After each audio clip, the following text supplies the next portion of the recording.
السلام علیکم ورحمۃ اللہ وبرکاتہ۔ محترم ناظرین، آج ہم بات کرنے جا رہے ہیں شیخ ابن العربی رحمہ اللہ کے متعلق۔ دراصل ارطغرل غازی میں دکھائے جانے والے شیخ ابن العربی حقیقت میں کون تھے؟ شیخ ابن العربی کا پورا نام محمد ابن العربی ہے۔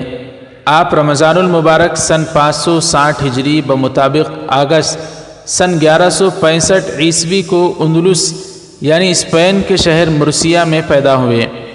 آپ کا خاندان عزت و جلالت، علم و تقوی میں ممتاز حیثیت رکھتا تھا۔ آپ کے جد اعلیٰ حاتم طائی سارے عرب میں اپنی سخاوت اور بزرگی کی وجہ سے نمایاں اور محترم رہے۔ اسلامی تصوف میں آپ کو شیخ اکبر کے نام سے یاد کیا جاتا ہے اور تمام صوفیہ و مشائخ آپ کے اس مقام کے قائل ہیں۔ آپ کا قول تھا کہ باطنی نور خود رہبری کرتا ہے۔ آپ کے دادا محمد اندلس اسپین کے علماء میں سے تھے جن کی دولت و ثروت کا کوئی ٹھکانہ نہ تھا۔ آپ کے والد علی بن محمد فقہ اور حدیث کے ائمہ اور تصوف کے بزرگوں میں سے تھے۔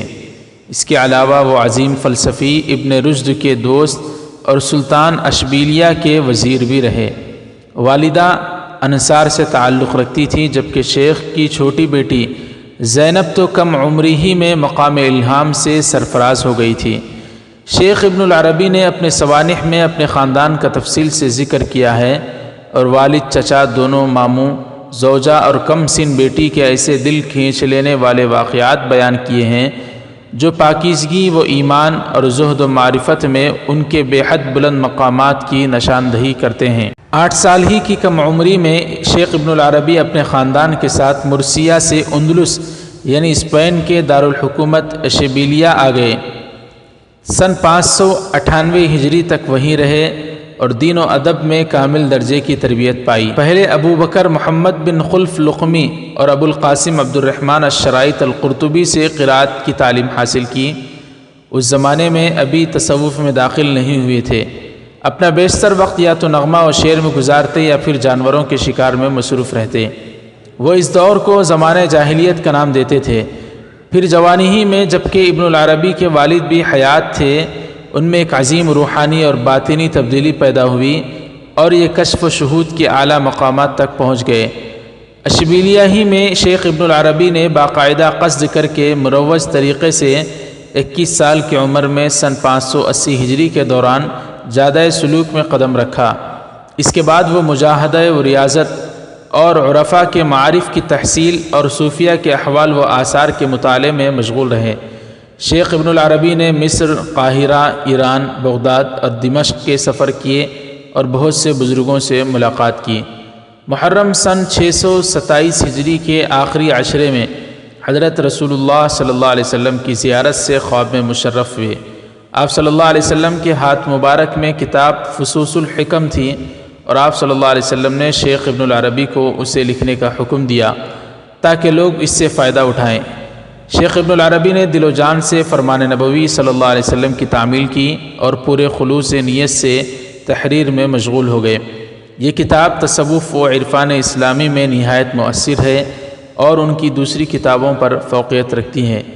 سن 620 ہجری کے دوران جب وہ دمشق میں مقیم تھے، انہوں نے اپنا دیوان مرتب کرنا شروع کیا اور یہ کام سن 631 ہجری تک جاری رہا۔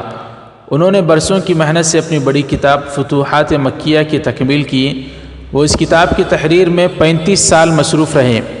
انہوں نے سن 599 ہجری میں فتوحات کی تالیف شروع کی اور 24 ربیع الاول سن 636 ہجری یعنی اپنی وفات سے 2 سال پہلے چہارشنبہ بدھ کے دن صبح کے وقت مکمل کی۔